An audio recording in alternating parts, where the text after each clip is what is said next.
Bom, pessoal, para começar as nossas aulas, vamos falar um pouquinho sobre o ambiente de desenvolvimento que a gente vai utilizar, tá? Esse aqui é o Google Colab ou Colaboratory, tá? É um ambiente de desenvolvimento onde a gente trabalha com notebooks na linguagem Python, tá?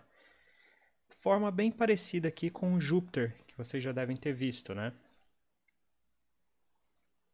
O Colab, pessoal, ele é um sistema hospedado pelo Google. Então isso quer dizer que a gente não precisa instalar nada na nossa máquina. Basta ter uma conexão com a internet, o navegador, e a gente já pode acessar o Colab. Os notebooks que a gente cria com o Colab, eles são salvos no nosso Google Drive automaticamente. Então, por exemplo, aqui eu tenho meu primeiro notebook, né? O nome dele do arquivo é python-sandbox.ipynb, que é o formato do arquivo. Essa extensão aqui, se vocês prestarem atenção, é a mesma do Jupyter, tá? Então a gente consegue compartilhar esses notebooks entre o Jupyter e o Colab. Então aqui em arquivo, eu posso criar um novo notebook, abrir um notebook lá do meu Google Drive, enviar um notebook que talvez eu tenha criado no Jupyter na minha máquina, renomear, mover para a lixeira. Então tem todas essas opções aqui de manipulação do arquivo. Salvar, apesar que ele salva automaticamente conforme a gente vai editando, né? Mas a gente tem a opção aqui de fixar uma revisão, né? Que é fazer uma marca, né, nesse arquivo que a gente salvou para poder voltar naquela versão, né? Então a gente tem o histórico aqui das revisões, que seriam as versões desse arquivo. A gente pode baixar ele por aqui no formato de notebook e pode baixar também como script Python, tá? E tem também aqui a opção de imprimir, gerar um PDF aí para, no caso das nossas aulas, enviar as atividades, certo? Aqui em editar eu tenho as opções de manipulação das células, né? Selecionar, recortar, mover, localizar, substituir, tá? Aqui eu posso manipular a interface em ver, né, o que a gente quer ver, sumir com os comentários, esse tipo de coisa. Inserir células, a gente tem a opção de células de código, né, em Python, ou células de texto no formato Markdown, tá? A gente vai ver isso aqui um pouquinho mais para frente.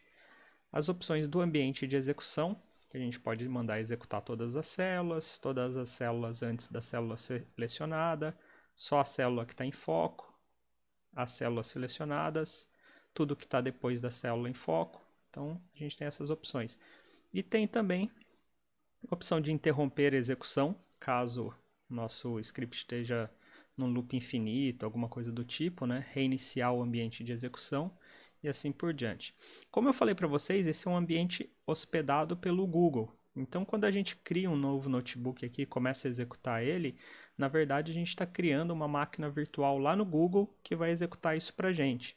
Então, vocês vão até notar que a primeira execução de uma célula, né, no notebook, por mais simples que seja, por exemplo, aqui 1+1, né, vou pressionar Shift Enter para executar e adicionar uma nova célula, mas essa primeira execução ela é sempre um tantinho lenta. Tá? Demora um pouquinho porque ele está inicializando essa máquina virtual para executar o nosso código. Aí, tendo executado da primeira vez, as próximas execuções são um pouquinho mais rápidas. Executar o mesmo código aqui, ó, o resultado ele já vem um pouquinho mais rápido. Tá? Aqui a gente tem algumas informações dessa máquina que está sendo executada lá no Google. Tá? Memória RAM, disco sendo utilizado. Como é um ambiente gratuito, a gente tem limites, né? A gente não tem lá uma CPU, uma placa de vídeo para executar as coisas à vontade, vai ter um limite. Aliás, a gente até tem, né? Mas tem uma certa limitação por ser um ambiente gratuito.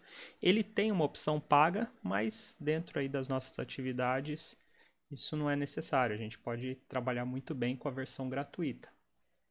Uma célula, pessoal, aqui eu entrei uma instrução em cada célula, mas uma célula não está limitada a uma única instrução. Por exemplo, se eu fosse declarar variáveis aqui, eu podia colocar mais de uma instrução por célula, tá? E aí, Enter para pular a linha, né, para entrar outra instrução, e Shift Enter para executar e pular para a próxima célula. Se eu quiser simplesmente executar, sem adicionar uma nova célula, eu posso pressionar Ctrl Enter. E aí ele executa, mas não adiciona uma nova célula. Beleza, pessoal? Isso é o basicão aí que a gente precisa saber para começar a trabalhar com o Google Colab. Tá? Nas próximas aulas a gente começa a ver o Python mesmo, a gente começa a mexer com o código e entender como isso funciona.